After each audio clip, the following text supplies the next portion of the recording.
right now, ladies and gentlemen, who was here yesterday? Was anybody here? So you heard my spider story? Okay, you don't want to hear it again. Okay, you guys want to know the most scared I've ever been in the woods before? I was doing Bigfoot researching. This was a couple years ago.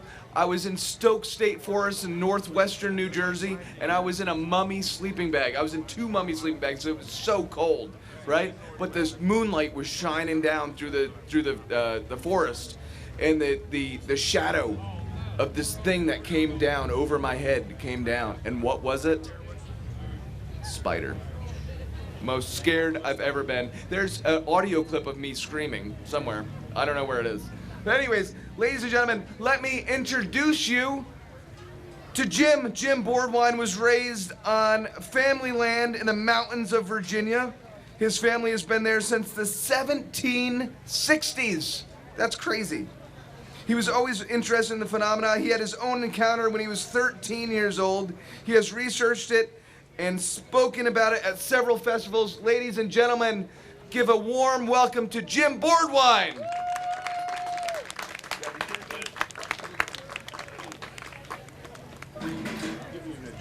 Thanks, sir.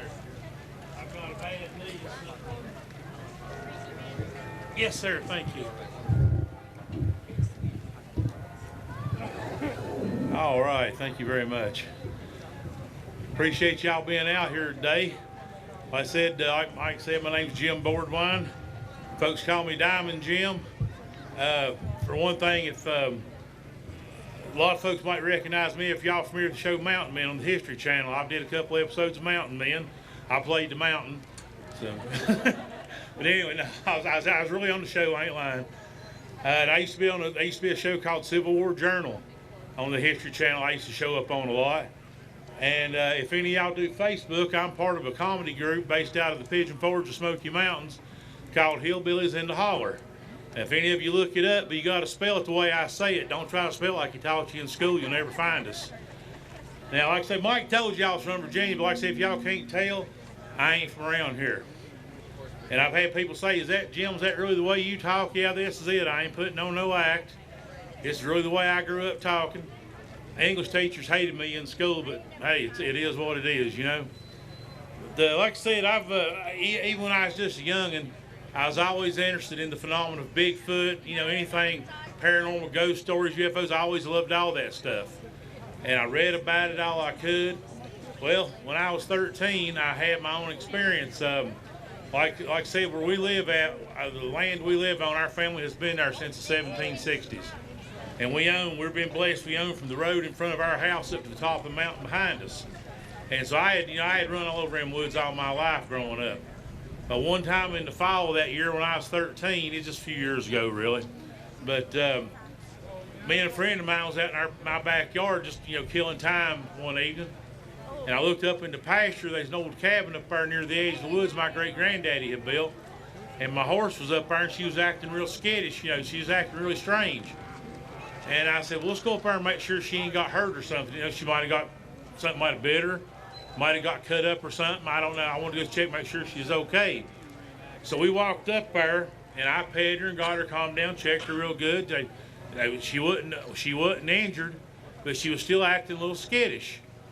And so we got to looking around, and between the old cabin and the woodshed, there was a spigot come up out of the ground. It was a water line that fed from a spring box way up in the holler there that supplied water to the cabin. Something had ripped the pipe up out of the ground. And we're looking around. I can find some partial tracks in the dirt there. I couldn't tell what they was. The closest thing I could compare them to at the time was a bear track. I knew it wasn't a bear track, but that's the closest thing I could compare it to. Well, we tried to push the pipe back down. Even at 13, I was a pretty good sized child. We couldn't get that pipe back down even close to where it originally was. And so I'm looking around looking for sign on the ground, and I can see whatever this was had walked through the leaves and went around the woodshed up into the mountain. So I told my friend, I said, let's follow this thing a little way, see if we can see what it is. And so we walked around the woodshed, crawled through the barbed wire fence, and started up in the woods. And the first thing that got my attention I had a full-grown male German Shepherd dog that had been raised with me. He protected me against everything. He wasn't afraid of nothing. Well, he had stopped at the fence. He wouldn't come through the fence. He was walking back and forth whining. And that really surprised me because I'd never seen Prince act like that. This is a 100-pound German Shepherd dog. He would not come through the fence. And I turned around and I said, Prince, what's the matter with you? About that time, I felt the hair on my back raise up. I knew something was staring at me. Like I said, I spent a lot of time in the woods. You learn how to do this stuff. I turned around real slow, and whatever this thing was, it went as far as from here to the corner of that tent there, standing under a hemlock pine tree, just standing there looking at me. It didn't move. It didn't make a sound. And, you know, a lot of people report smelling that real funky smell. If you come across one, I don't remember smelling anything. But I looked at it, and it looked at me, and I'll be honest, it scared me. I didn't hang around real long. I took off running for the house. I may have run through the barbed wire. I do not remember, to be honest. And I'll tell you what, Jesse Owens couldn't have caught me coming off the mountain that day. I was picking them up and putting them down. Well, I got down to the house there, and my granddaddy was sitting on the porch. He was born on the land in 1911. He'd been in them woods a whole lot more than I had. I come running around the corner of the house squalling. He said, boy, what's the matter with you? I said, I don't know what's up there, but I just seen something up on the mountain. I'm taking my deer rifle, going to run back up there. He said, boy, you sat down here, you ain't going nowhere. And I always wondered about that. I didn't know if he thought I was too riled up to take my rifle up there. But what I've come to realize over the years, I think he knew that thing was up there. Like I say, he was born and raised on that land. He had spent a whole lot more time in the woods than I ever had at that time in my life. And I think he knew it was up there. But back in them days, you got to remember, like I'm sure it was the same up here. Down in the mountains, if you saw something strange like that, or a light in the sky or something, you didn't talk about it. Because people think you's crazy. And they'd stick you in the loony bin up there in Marienville, Virginia. Now, if any of y'all remember a show called The X-Files? They actually mentioned the insane asylum in Marienville, Virginia one time on The X-Files in one of their episodes. And so that was a real thing. You didn't talk about it because they say people think you's crazy. And it just has, in the last few years, I've been researching about this ever since then, serious research. And I've been speaking at festivals for the past 3 or 4 years now on the subject, and people are just now, even now, just starting to open up to me and tell me their stories because they realize I am serious about what I'm wanting to do. I'm not trying to get these stories, make fun of them, or, you know, some of the older folks are finally starting to open up to me, and I tell you what, I have collected more stories in the past few years than I ever dreamed was possible coming out of them mountains where I live at. It's amazing some of the stories I've heard, and you can tell me, there's times some people tell me a story and I'm thinking, oh, yeah, that's real cool. You know, that's just pulling my leg. But some of these people, you can see it still shook them up to describe what they saw or the experience they had. And I, personally, I've never seen him again. I know he's still there because I hear him every now and then. He comes down around the house occasionally. In fact, the morning my Bigfoot book I wrote come out, he knocked on my house twice above my bedroom window that morning. It's about 12 feet off the ground. I know it wasn't no woodpecker. We ain't got no woodpecker that big down home. And I've got some friends that are shaman in their respective tribes, and I was telling them about it. And they said, well, we think he's finally telling you he's glad you're finally telling the story. You know, because I don't know how everybody else feels. I'm sure most of y'all are believers. You're here. We appreciate you being here. You know, but a lot of modern folks try to say, oh, there's nothing to that. If he's out there, why ain't we seen him? Well, you know, I guarantee you, I spent my life in the woods. If a critter don't want you to see it, you ain't gonna see it. There's mountain lions where I live. I've never seen one. One of my daughters seen one about a year ago, and it's just a fluke she seen it. But they are there. Now, there's been times as experienced as I was in the woods. There's been times I'm sitting there staring at a spot and don't see nothing, and all of a sudden a deer flicks his tail and there's a whole dang herd standing there. They're that well camouflaged. Well, I'm certain this creature that grew up in the woods and spent its life in the woods, it knows how to move. It knows how to move with the cover. It knows how to move when the wind's blowing to cover the sound of it walking. I know before I got hurt and stayed in the woods all the time, as big as I was, I could walk up, peck you on the shoulder before you know that I was there. I know if I can do it, this creature that spends 24 hours a day in the woods can do it. It's a lot better than I ever dared to be. But the latest experience I had with him, back in the wintertime, we had some snow on, and one night I'm laying there sleeping, all of a sudden I hear something really big walking around outside my house. Well, my first sleepy thought was, doggone it, one of the horses has got out of the field again. I woke up, thought, crap, I ain't raised horses in several years. That ain't no horse. And I realized it's on 2 legs, so right away I knew what it was. And I got up the next morning and looked out, and I could find the tracks in the snow. Now, by that time, snow had still been falling and filled up the tracks enough to cover the details, but I could still see imprints about this long right outside my house going around the side of the house. I took pictures of them, but like I say, they were several feet apart. So I know he's still around, and I've told my kids for years, he's up there. He's nothing to be afraid of, but he is up there.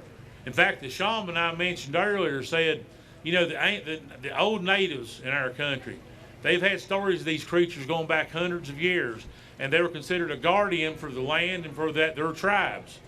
And that's what these shaman friends of mine told me. He said, this thing, its family or clan, whatever you want to call it, has lived on this land all these years.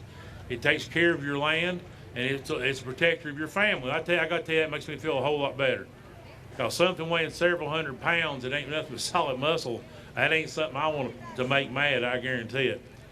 And you know, you hear these stories about them chunking rocks and stuff at people.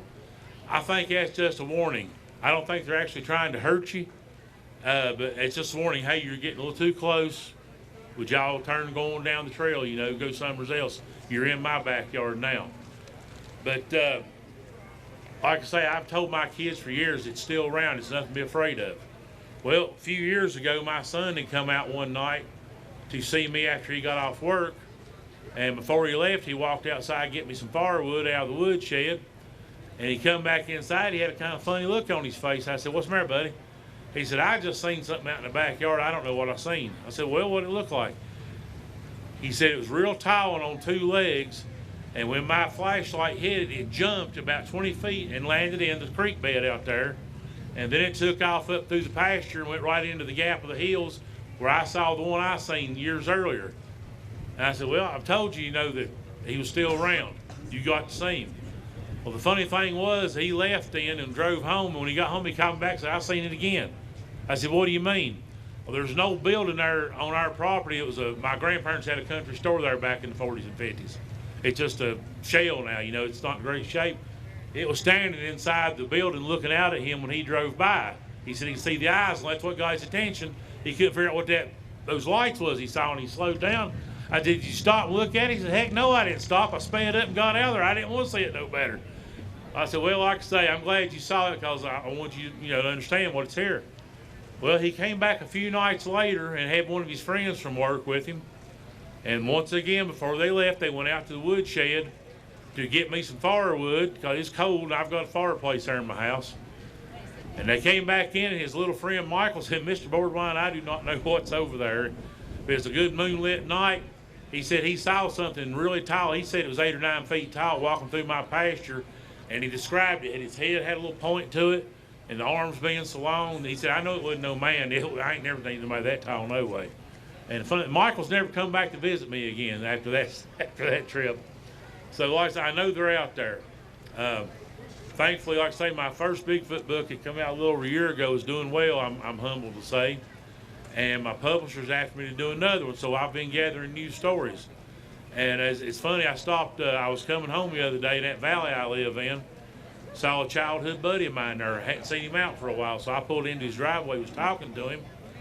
And all of a sudden he looked at me kind of and said, Jim, I know you go out a lot at night, prowling around, looking at stars, such. I said, yeah. He said, do you ever hear anything strange? I knew right away. I said, yep, Bo, I know what you're talking about. And he said several times, like 3 o'clock in the morning, his dogs get to barking, raising Cain. And he'd go outside. Said one night he shined a flashlight up toward where an old barn was. And he said the barn had failed and he's heard something walking on the tin of the roof. And when he shined the light, it stopped, but he said he was 2 big red eyes looking at him. And he said he didn't know at the time, he thought it was a bear or something.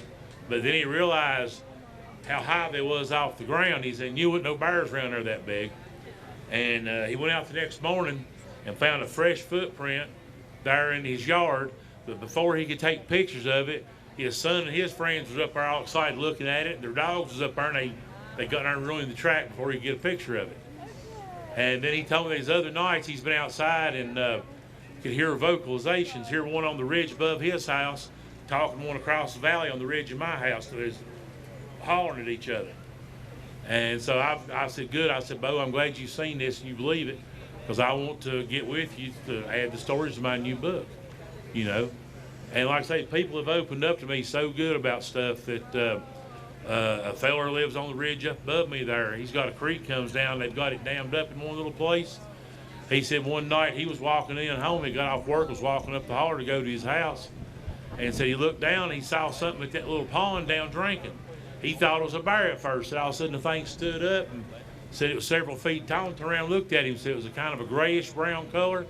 And he just looked at him and turned around and walked off up the ridge. And he found his tracks in the mud around that pond. So they're there. And I just ask people, let's have an open mind. You know, there's I know a lot of times people see something and their mind misinterprets what they see. You know, they're mistaken in what they see. And it's easy to do. I know it's easy to do. But there's still a big enough percentage of very reputable people seeing these things, you know, and have got a good look at them, got pictures of them. And I know you see a lot of fake stuff, especially with this AI stuff we've got going on now. They can really fake some good pictures. But there are serious researchers like me, like my friends that's been here speaking this weekend. They're out there, they're getting pictures. In fact, I've got some pictures right now. It'll be going in the new book. A friend of mine over in Kentucky, his game camera picked up some pictures of something. And, you know, people look at this, oh, it's a bear. A bear don't walk like this. A bear don't stand using this posture. A bear's front legs don't hang down way below its waist. So, like I say, he's got good pictures now. It's not great pictures. They're a little blurry, but like I say, it's a for what it is, it's a great picture. And it's so many stories coming out. And it's just not Bigfoot.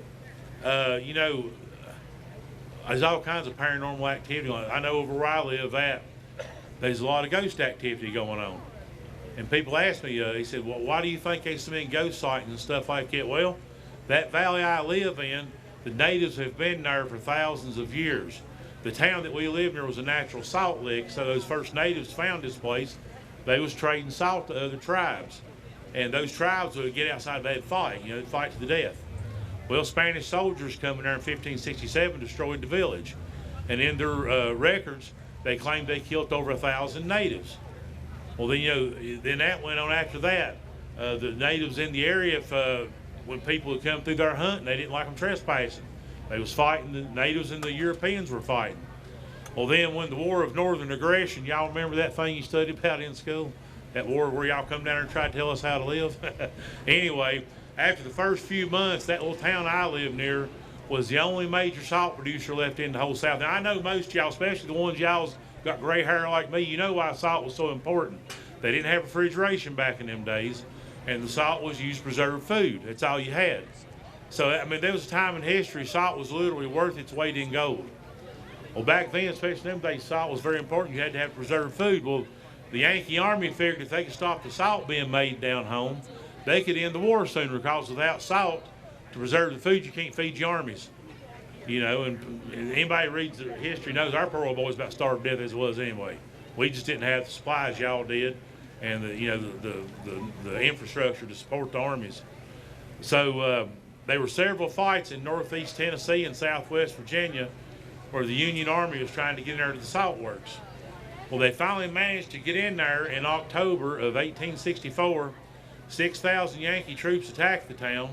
All we had were 1,000 men of the Home Guard to defend it. Now, the Home Guard was boys under the age of 18 or men over the age of about 45 or 50. It was not considered fit for regular Army service. There's old men and young boys defending the town. There's about 1,000 of them. One of my great-great-granddaddies was 16 years old at that fight. Now, it was a bad fight. We managed to put them back out of the valley that night. The Yankee commander left his wounded on the field, took off back across the mountain into Kentucky. Well, they came back in December that same year with more troops and Stoneman's cavalry, and they captured the town, and they tried to destroy anything they could that pertained to salt making. And they wrote in the report, they said, we've completely destroyed it. They'll never make salt there again. Well, we was back in full production in 3 weeks. Now, I want y'all think about something. In the 1860 census, the average man down home, and probably up here too, was a farmer. Now, if he had a good year, the weather cooperated, the crops cooperated, he might make $200 or $250 a year. Now, $250 a year back in the 1860s, that was pretty decent money. You know, you was doing okay. Now, you wasn't living in a mansion, but you wasn't sleeping in a holler log neither. You was doing all right for yourself. In 1864, that 1 year alone, even though we fought 2 battles trying to keep y'all out of there, we sold $100 million worth of salt that year. That was $1864. So to give you a little idea how important it was in them days. In fact, me and my son ciphered that out a couple of years ago, and at that time, $100 million in 1864 was equal to like 1.6 billion at that time. So like I say, that'll give you a little idea how important salt is. And the point I'm trying to make is there has been a lot of death in that valley, a lot of fighting, a lot of death. And I think that left that energy there. There was so many people that wasn't ready to cross over. I think that it's left an echo or whatever you want to call it.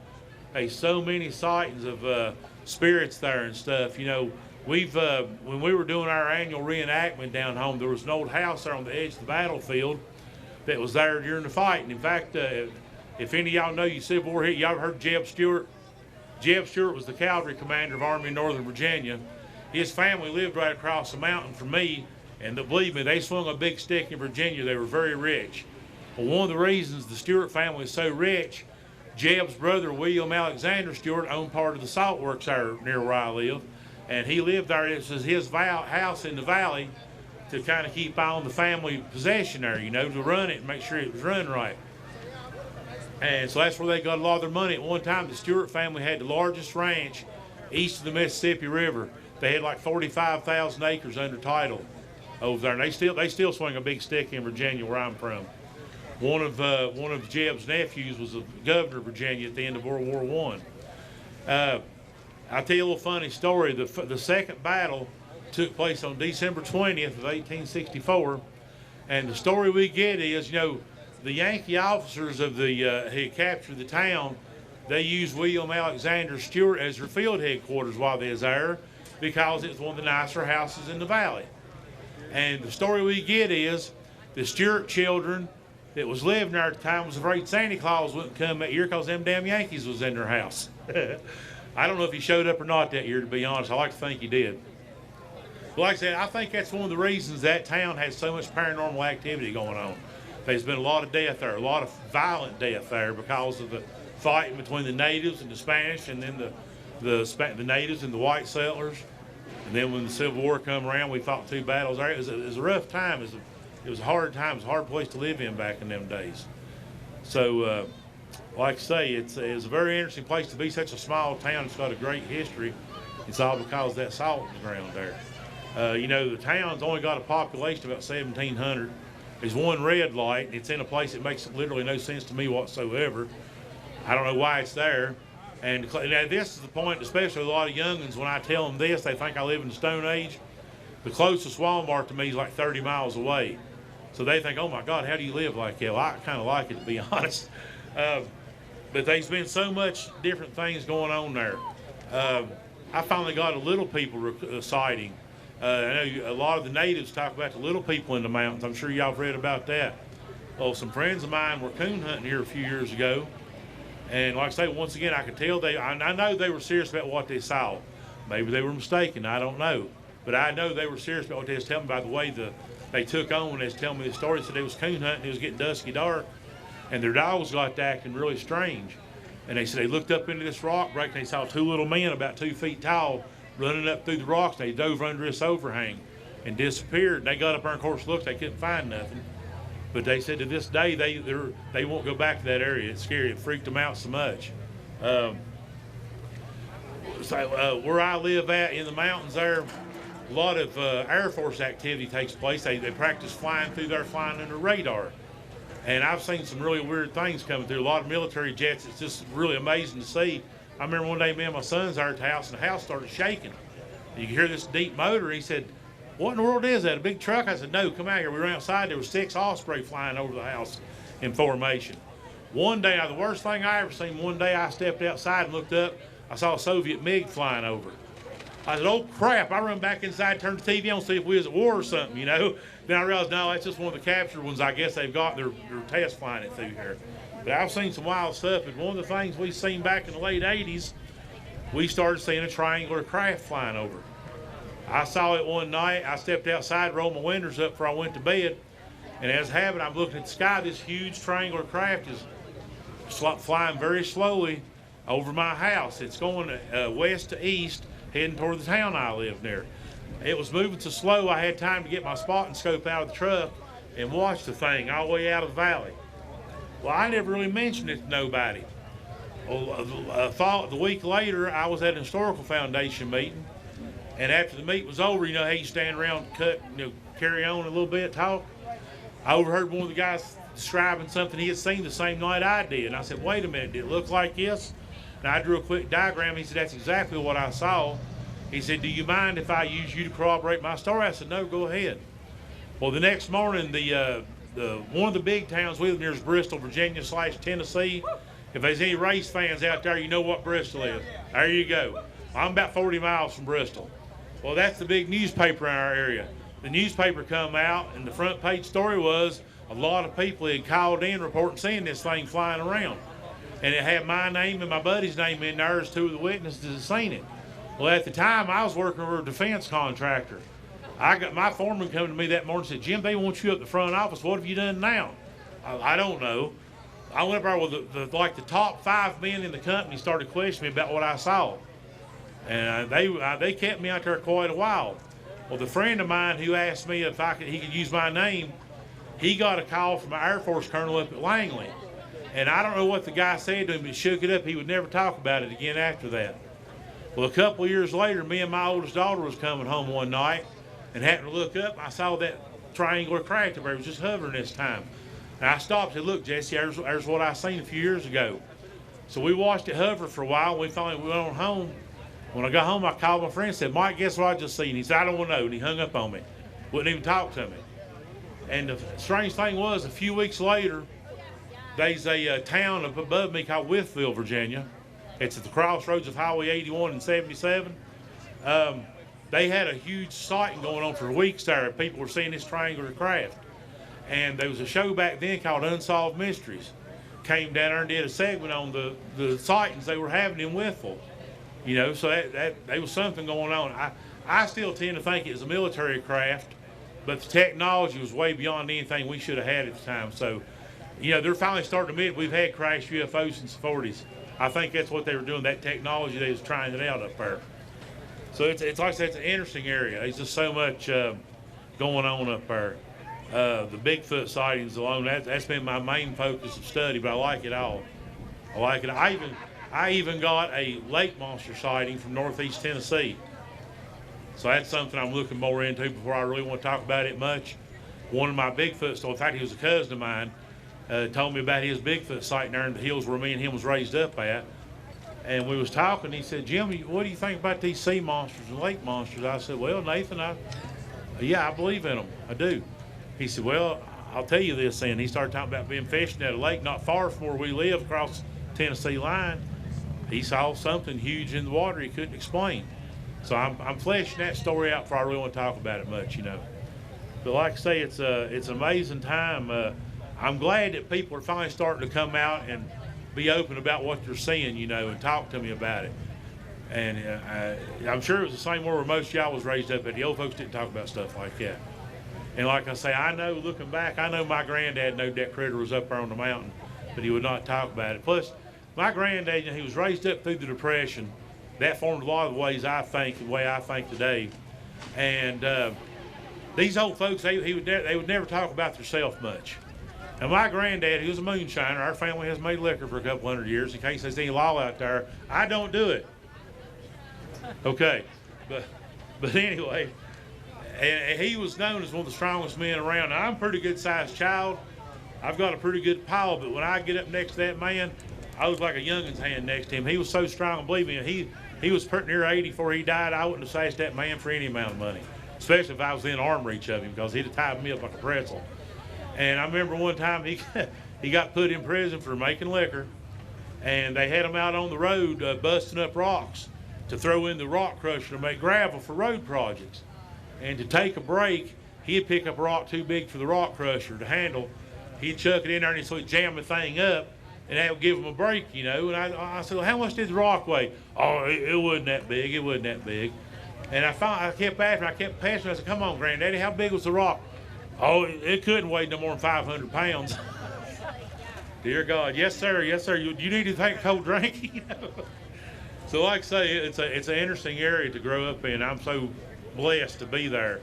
It's just a beautiful country. I mean, I'm enjoying, I've met some very nice folks up here. I'll be honest, this country's too flat for my taste. I'm ready to go back home tomorrow and get back into the mountains. But I do enjoy coming up here. Like I said, I've been blessed, met some really nice folks. I've heard some great stories from some of y'all up here. In fact, I don't know if any of y'all was here last year for this. There was a lady come here last year, had a big flat rock, had an imprint of a foot in it. And she had told the story, said that when they moved to the house they lived in, they went out somewhere and picked up a bunch of rock to like build little rock gardens and stuff, you know, around their house. And she'd had this pile of rocks laying there for several years before one day she just happened to catch it in the light right to see the imprint of the foot in it. And so she was out here showing it to people. I mean, you can see this big footprint in this rock clear as day now that you know what she's looking for. So there's a lot of stuff. Is any of y'all out there, have you ever had an experience with a Bigfoot, seen anything, heard something you couldn't explain? Really? Well, that's surprising. Last year I had several people raise their hand when I asked that question. All I can say is keep your eyes open, folks. They're out there. And it's one of these things, it's like winning the lottery. You know, you don't know when it's going to happen. You just hope it does one of these days. And it is, believe me, it really gets your attention. I would love to see him again. I'm hoping before the good Lord calls me home, I'll get to see that in there at the house again. Because like I say, I realize now it's friendly to us. It's watching over us, you know. And so I hope to see it again. My boy got to see it twice in one night. Still freaks him out to think about it. But I hope to see him again. I hear him one morning. I was going out early to take care of some family business we won't discuss here. And he howled up on the ridge. Let me know he was there. And I know it wasn't no coyote, it wasn't no wolf, it wasn't no dog, it wasn't no drunk or meth head up there hooping and hollering. I can't describe the howl. The closest I've heard to it, me and Turtle Man was down at a festival in Smoky Mountains last year, and they had me and him judging the Bigfoot calling contest.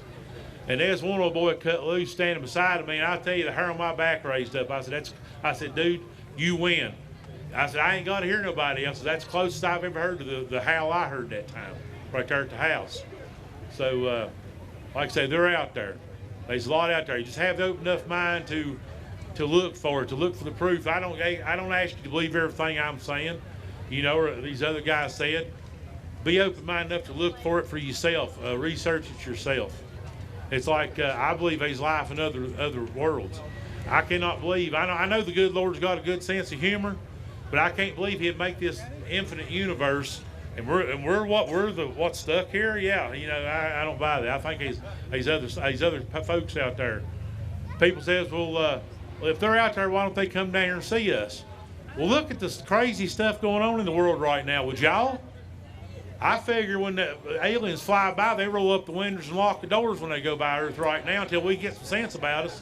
I don't think they're going to land and say howdy. So, now, I have no idea how the time's going here. I know y'all been sitting here a long time. We really appreciate that. I appreciate you not throwing nothing. Has anybody got any questions? Any questions you'd like to ask before we call it? Yes, sir.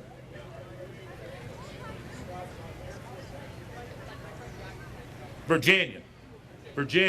I got an ex-wife in West Virginia. Please don't make me whoop you in front of this crowd.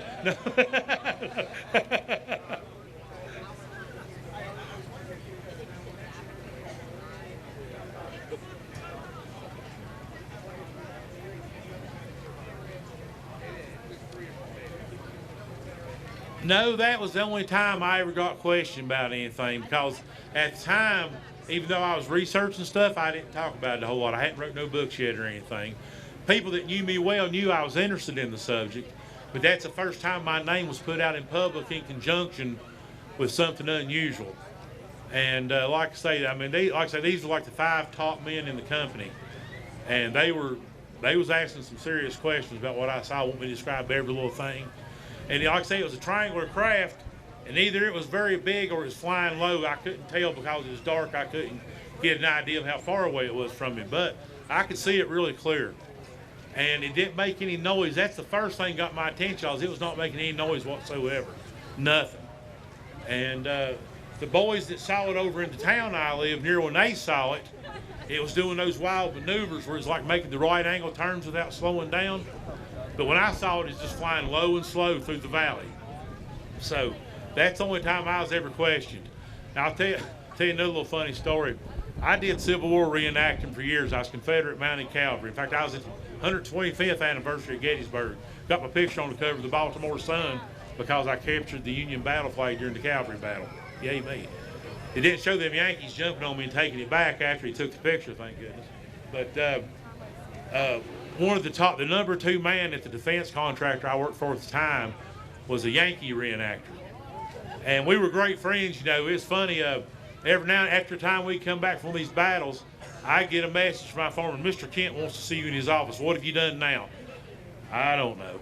Well, I go up there, and of course I get up there. He says, oh, Mr. Bordwine, come in and shut the door. Making it look all official. I get out, shut the door. He'd say, hey, I just got a video back from that reenactment we done. Sit down here and we'll watch it. So I'm sitting there watching the movie with him in his office. Of course, when I leave, I'm looking like, oh, he's chewed my butt again. I got to do better. But Mr. Kent took care of me up there for years. I ain't gonna lie about that. But that's the question was, had I ever had any more involvement from the government or anything? Asked me a question. No, that was the only time that I was ever questioned, because that was the first time I'd ever my name come up in public associated with anything like that. So, has anybody else got a question for me you'd like to ask, or something you'd like to say? Well, folks, I really appreciate y'all being out here today and sitting here listening to me. I've enjoyed it. My booth's right over here. If anybody wants to come by and talk, ask any questions, just on your own or anything, or tell me a story, I'd love to hear it. But thank y'all very much. Hope to see y'all again out here sometime. Jim Bordwine, please.